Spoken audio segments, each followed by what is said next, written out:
পবিত্র মাহে রমজান উপলক্ষে জমে উঠেছে চকবাজারের ঐতিহ্যবাহী ইফতার বাজার এবং দেখছেন যে এই ইফতার বাজারে একটি খাসি উঠেছে এবং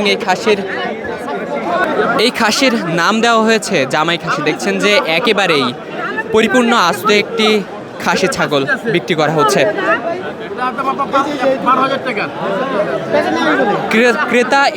বিক্রেতা এই খাসির দাম চেয়েছে 12,000 টাকা।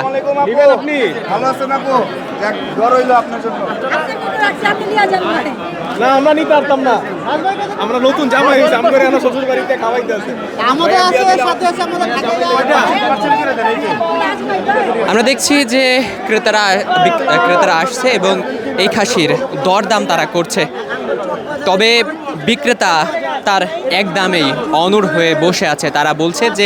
বিক্রেতা বলছে যে একেবারেই 12,000 টাকার কমে কিন্তু তারা দিবে না।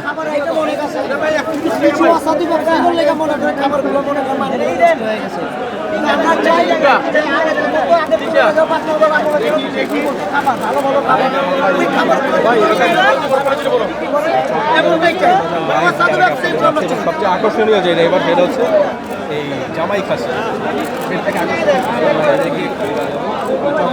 দেখছেন যে আস্ত একটি খাসি একেবারে রোস্ট করা হয়েছে এবং তার উপরে পেস্তা বাদামের পরত সাজানো হয়েছে।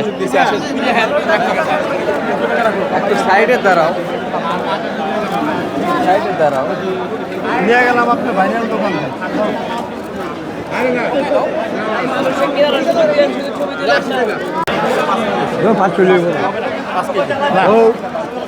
একদম বলেন কত রাখবেন? ঠিক করে বলেন। বলছি তো আপনার ভাই আর পারবো না, এটা তো অনেক টাকা করতে গেছে। আমি আমার খরচের টাকা আপনার চাইলে আমরা তো 8,000 টাকা দিয়ে 8,000 টাকা দিয়ে জামাই বাসা নি 7,000 8,000 5 কেজি মাংস ইয়ার মুরগির থাকে থাকে না, ওটা না, একই জিনিস। এখন রাখবেন কত? একদম বলেন। কারণ হলে আমরা কমিউনিটি সেন্টার যেটা নিই 7,000 8,000 টাকা এক ডালা যেটা নেই এটা তো কম দাম। তো ওইটাই ভাবে সাজিয়ে ওটা আরো সুন্দর করে সাজাই দেয়, জামাই আদর করে দেয় এটা। আপনি কত বলছেন? আমি বলি নাই, আমি দাম চাইছি। কত বলছেন? খাসি দাম কত বলছেন? আমি ওনাকে তো একদম বলছি। আমি 6,000 টাকা দিব। কত? 6। আরে ভাই দিয়া দেন ভাই, প্রথম রোজা ভাই। ভাই প্রথম রোজা দিয়া দেন। এটা আমার এমনি দিল। ধরেন এটা কি লাস্ট 10,000 টাকা? উনি একবার 6 তে বলে গেছে।